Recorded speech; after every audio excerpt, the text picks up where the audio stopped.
Good evening students.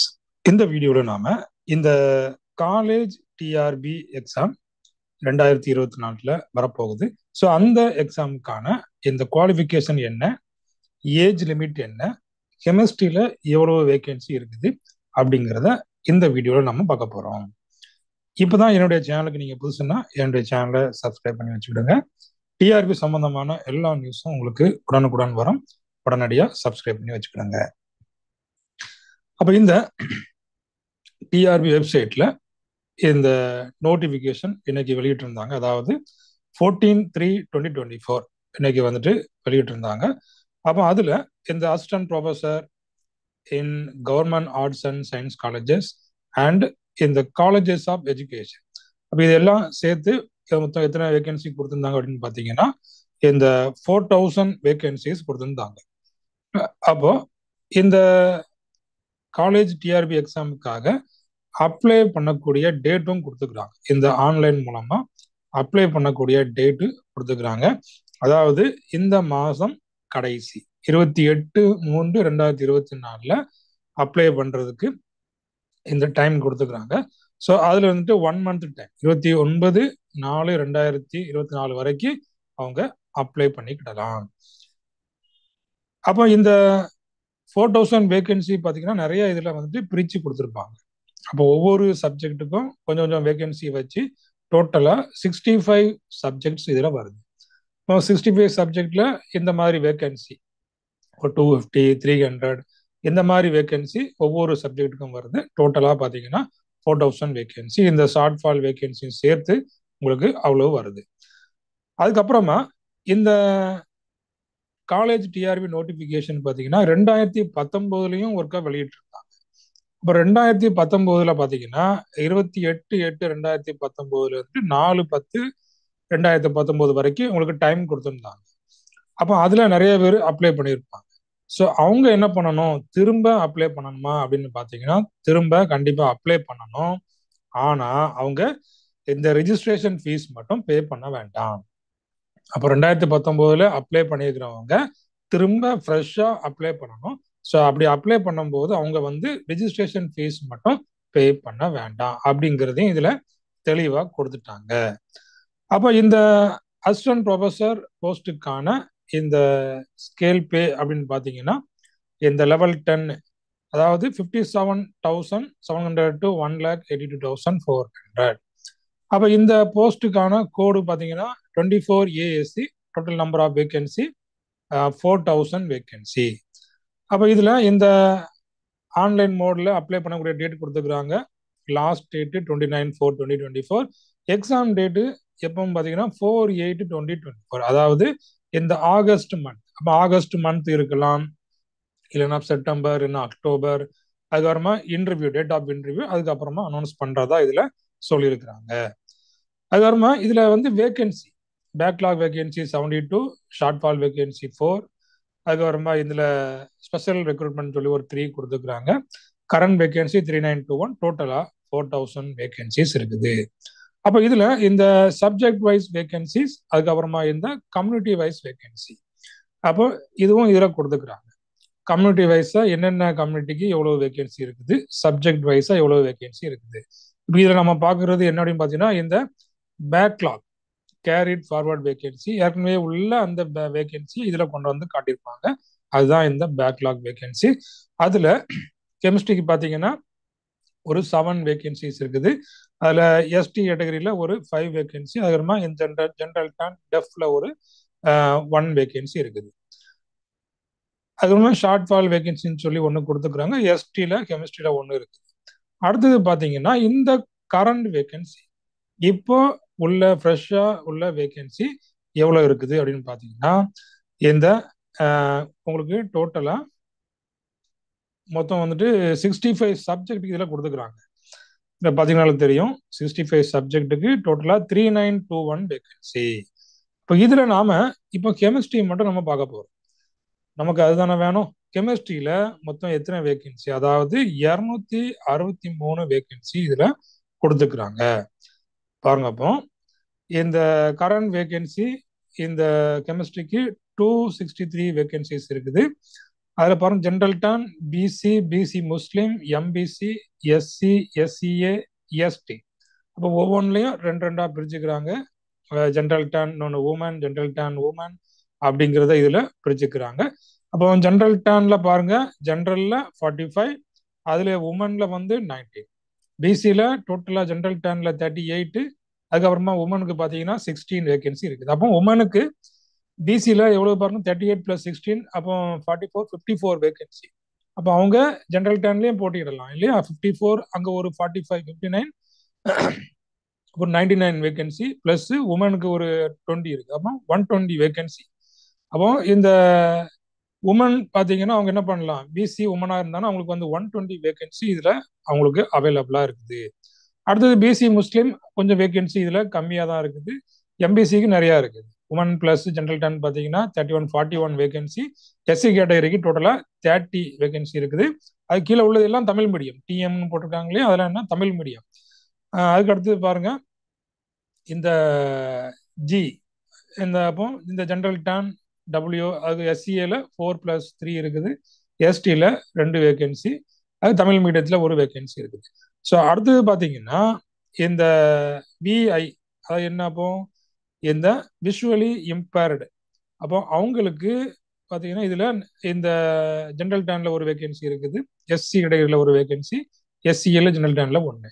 அதுக்கப்புறமா இந்த heart of hearing அதில் ஒன்று, அதுக்கப்புறமா எஸ்சி கேட்டகரியில் ஜென்ரல் டர்னில் ஒன்று இருக்கு. அதுக்கப்புறமா இந்த லொக்கோமோட்டர் டிசேபிலிட்டி அப்படின்னு சொல்லுவோம், அவங்களுக்கு பார்த்தீங்கன்னா இதில் வந்துட்டு ஜென்ரல் டர்ன் பிசி ஜென்ரல் டர்னில் ஒன்று, உமனில் ஒன்று, பிசி முஸ்லீமில் ஒன்று இருக்குது. அப்போ இந்த அதுக்கடுத்து பாருங்க மல்டிபிள் டிஸார்டர் அப்படின்னு சொல்லுவாங்க, இல்லைன்னா மஸ்குலர் டிஸ்ட்ராபி அப்படின்னு சொல்லுவாங்க. அப்போ அதில் ஜென்ரல் டர்னில் ஒன்று இருக்குது, எம்பிசியில் ஒன்று, இந்த ஜென்ரல் டர்னில் ஒன்று, உமனில் ஒன்று. அப்போ நீங்கள் என்ன பண்ணலாம், உங்களுடைய ஃப்ரெண்ட்ஸு தெரிஞ்சவங்க யாராவது இருந்தாங்கன்னா அவங்களுக்கு நீங்கள் இதை சொல்லலாம். அப்போ இந்த கேட்டகரியில் ஒவ்வொரு வேகன்சிஸ் இருக்குது, அப்ளை பண்ணால் உங்களுக்கு கிடைக்கும். அப்படி அவங்களோட வாழ்வு என்ன இருக்கும், நல்லபடியாக போகும். உங்களுக்கு தெரிஞ்சவங்க இருந்தால் நீங்கள் என்ன செய்யலாம், அவங்கள ரெஃபர் பண்ணலாம், இந்த எக்ஸாமுக்கு அப்ளை பண்ணுங்க அப்படின்னு நீங்கள் அவங்கள சொல்லி அப்ளை பண்ண வைங்க. சரி, அப்போ கெமிஸ்ட்ரிக்கு டோட்டலாக பார்த்தீங்கன்னா இந்த 263 வேகன்சி இருக்குது. சரிங்களா? அப்போ பாருங்க ஒவ்வொன்றா வரிசையாக ஒவ்வொரு கேட்டகரியாக கொடுத்துக்கிறாங்க. உங்களுடைய ஃப்ரெண்ட்ஸுக்கும் நீங்கள் சொல்லுங்க, அவங்களுடைய அதர் சப்ஜெக்ட்ல இருப்பாங்க இல்லையா, அப்போ நிறைய சப்ஜெக்ட் இருக்கு. இதை பாருங்க, நிறைய சப்ஜெக்ட்டுக்கு இந்த செட்டு நெட்டு தேவைப்படாது. செட்டு நெட்டு தேவைப்படாத சப்ஜெக்ட்ஸும் நிறைய இருக்குது. அவங்க என்ன பண்ணலாம், அதை அப்ளை பண்ணால் அவங்களுக்கு ஒரு வாய்ப்பு, எக்ஸாம் மட்டும் பாஸ் பண்ணால் போதும், அவங்க என்ன செய்யலாம், உள்ளே போயிடலாம். ஏன்னா ஒரு சில இதுக்கு வந்து செட்டு நெட்லாம் கிடையாது, செட்டு நெட் எக்ஸாமே நடத்த மாட்டாங்க. அந்த மாதிரி சப்ஜெக்ட்லாம் இதில் நிறைய இருக்கு. சரிங்களா? Economics, education, electronics, fashion technology, food service management, dietetics, food and nutrition, geography, geology, இந்த மாதிரி ஒரு 65 சப்ஜெக்ட்ஸ் வந்துட்டு இதில் கொடுத்துருக்குறாங்க.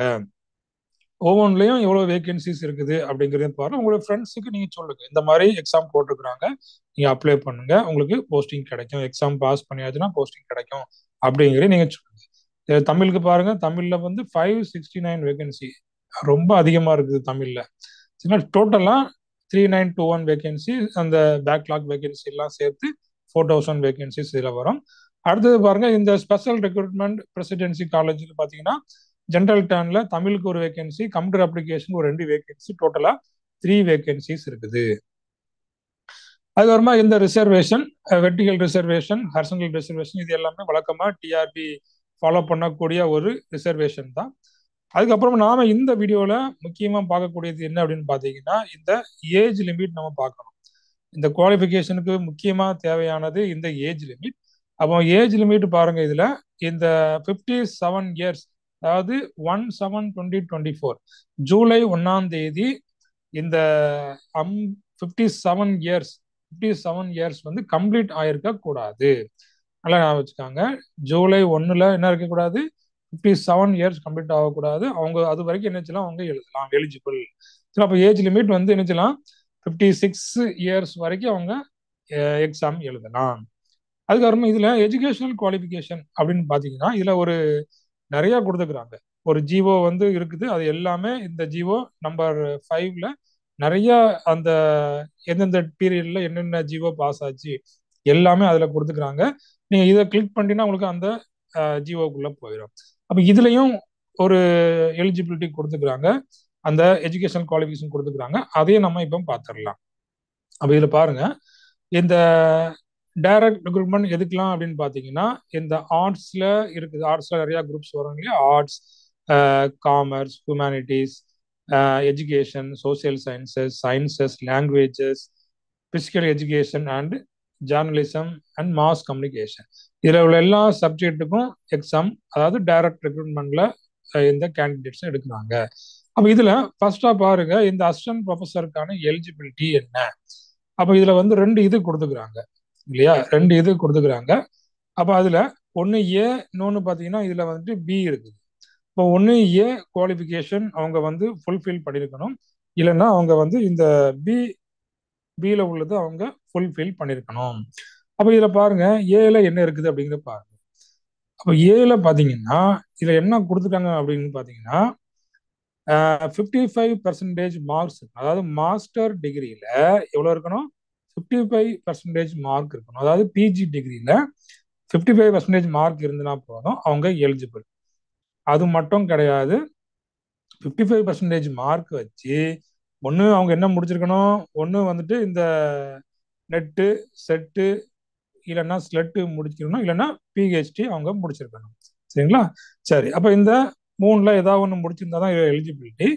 அதுக்கப்புறமா இதுல ஒரு சின்ன இது வைக்கிறான் பாருங்க, ஒரு ரிலாக்ஸேஷன் வைக்கிறான். அதாவது 50% மார்க்ஸ் எடுத்தாலும் இவங்க எலிஜிபிள் அப்படிங்கிறத சொல்றான்.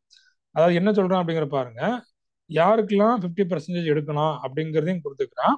யாருக்கெல்லாம் பாருங்க, candidates belonging to scheduled caste, scheduled tribe, most backward classes and இந்த denotified communities, backward classes, differently abled, blindness, low vision, deaf and hard of hearing, locomotor disability. அதுக்கப்புறமா நிறைய இது கொடுத்துக்கிறான் பாருங்க.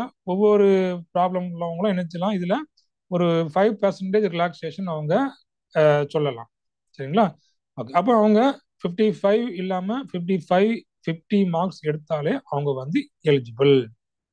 சரி, அதுக்கப்புறமா இதுல வந்து கொடுத்துக்கிறான் பாருங்க, இந்த 19 செப்டம்பர் 1991க்கு முன்னாடி முடிச்சிருப்பாங்க இல்லையா?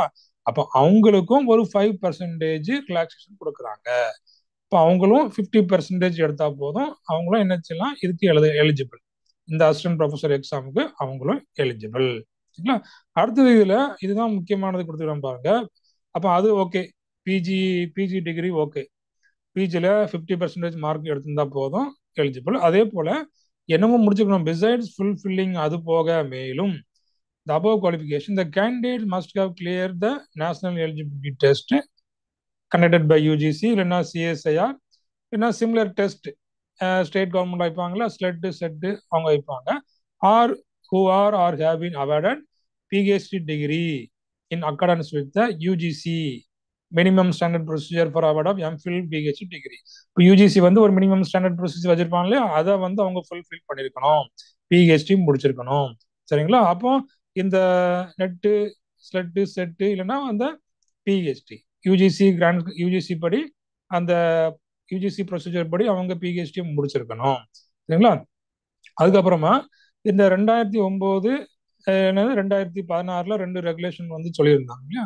இப்போ 2009க்கு முடிச்சிருந்தவங்களுக்கு இந்த நெட்டு செட்டு எழுதணும் அப்படிங்கிற கட்டாயம் கிடையாது, அதையும் இதில் கொடுத்துக்கிறாங்க. சரிங்களா? ப்ரேயர் டு ஜூலை 11, 2019 அவங்க எல்லாருக்கும் என்ன, exempted from the recruitment of NET SLET.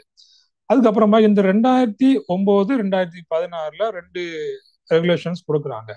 அப்போ இந்த 2009க்கு அப்புறமா முடிச்சிருந்தவங்களுக்கு யூஜிசி படி நிறைய ப்ரொசீஜர், அவங்க வந்து பிஹெச்டியை எப்படி முடிச்சிருக்கணும், சரிங்களா, அதை வந்து கொடுத்துக்கிறாங்க. சரிங்களா? அப்போ அதை வந்து அவங்க அந்த ப்ரொசீஜரை ஃபாலோ பண்ணி பிஹெச்டி முடிச்சிருக்கணும் அப்படிங்கிறதையும் இதில் கொடுத்துக்கிறாங்க. இப்போ 2016 படி, இப்போ 2016 ரெகுலேஷன் படி, அதாவது 2009 2016 கிட்டத்தட்ட ஒரே ரெகுலேஷன்ஸ் தான். அப்போ அதில் என்ன கொடுத்துக்கிறாங்க பாருங்க, the PhD degree of the candidate has been awarded in regular mode.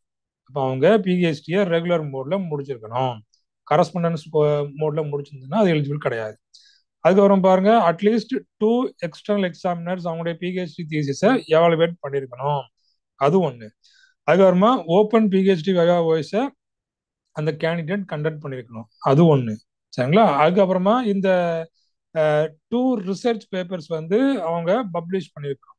சரிங்களா. அப்போ அந்த அந்த ரெஃபரட் ஜேர்னல்ல இப்போ யூஜிசி நிறைய கேர் லிஸ்ட் வச்சிருப்போம். அந்த கேர் லிஸ்ட்ல இவங்க வந்து 2 பேப்பர் ரிசர்ச் பேப்பர் வந்து பப்ளிஷ் பண்ணியிருக்கணும். அடுத்தது பாருங்க, at least the candidate has presented at least 2 papers based on his PhD work in conferences, seminars, sponsored இல்லைன்னா ஏதாவது ஒரு ஃபண்டட் செமினார்ஸ்ல வந்து அவங்க 2 பேப்பரை வந்துட்டு அவங்க ப்ரெசென்ட் பண்ணியிருக்கணும்.